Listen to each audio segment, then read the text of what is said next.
अस्सलाम वालेकुम। ये देखें, ये सूट दर्जी ने इस्त्री मार के दी है और सिलाई करके दिया है।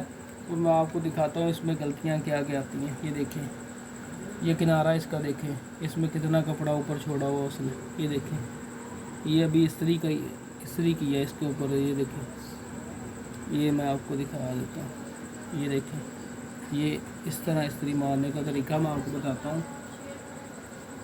ये कमीज़ को इस तरह करना है अगर सिलाइयाँ बैठानी है तो। ये देखें, ये इस्त्री को इस तरह चलाना। ये देखें, इस तरह इसकी सिलाई बैठानी। और ये मैं आपको बाजू भी दिखा देता हूँ। अभी दर्जी ने हमें सूट दिया, ये देखें ज़रा, ये आप चेक करें।